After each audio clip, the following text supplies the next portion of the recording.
quite fashionably, I'm late to the party once again. People that know me will get the reference. People who are just watching this for the review, you can figure it out. It's fine. You've played this game, you're good at simple puzzles. Either way, Bloober Team are set to remake Silent Hill. Probably one of my favourite horror games from when I was a child. Literally, I played it as an 11-year-old. You take that up with my mum. That's not a me issue. I played what I had.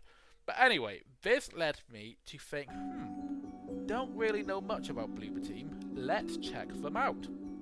So I figured, before Silent Hill 2 comes out, I think we've got time, we're going to go through all of Bloober Team's other horror properties, starting with Layers of Fear. Now conveniently, I've already had it in my library, so I thought, fuck it, let's get on with it, we'll give it a go. Now, of all the horror games I've played before, Layers of Fear, it's definitely one of the horror, it's a game. It's a game I have played.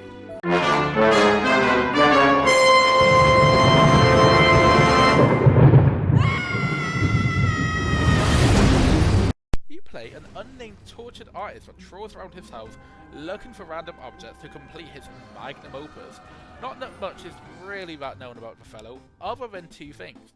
One, he's an artist. He's got pictures all around the house. They're his drawings. They're a little bit spooky, but we'll get into that later. Two, he's just a dickhead. Plain and simple, and you don't want to play a horror game. You don't want to play any game where you're a dickhead, to be honest with you. Anyway, but we'll get into the nitty-gritty of it. As you go through the house and the game, more pieces of backstory get filled in by finding other random items dotted around the house. Could be anything. Could be a dog collar. Could be a muzzle. Could be, I'm not joking, a fucking finger.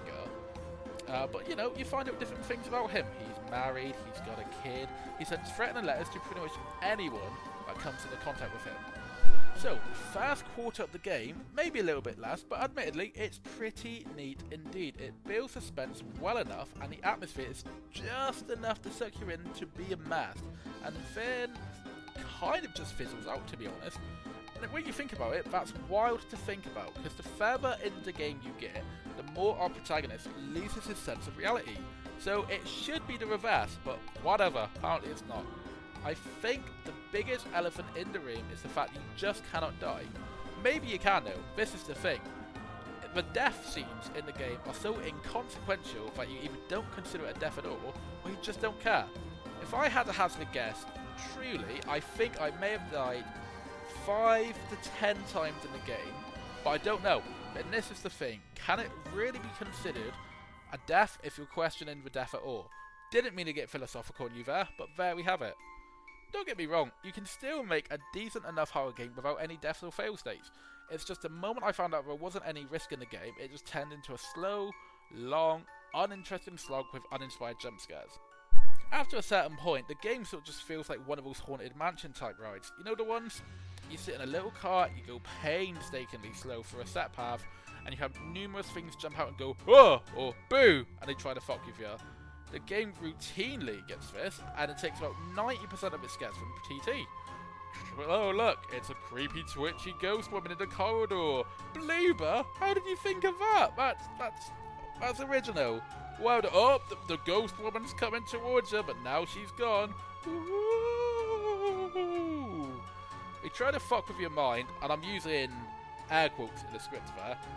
The horror aspect of that wore in really quick, like almost rapidly. There's so many times that the game can throw a, "Oh look, there's a door behind you." Now it's gone. Where's it gone? There was a door, it's definitely there.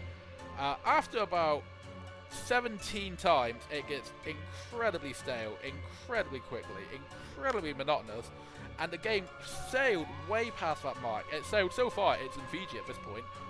It's gone. Even when the game tries to be twisted and disturbing, it falls flat on its face when it's doing so.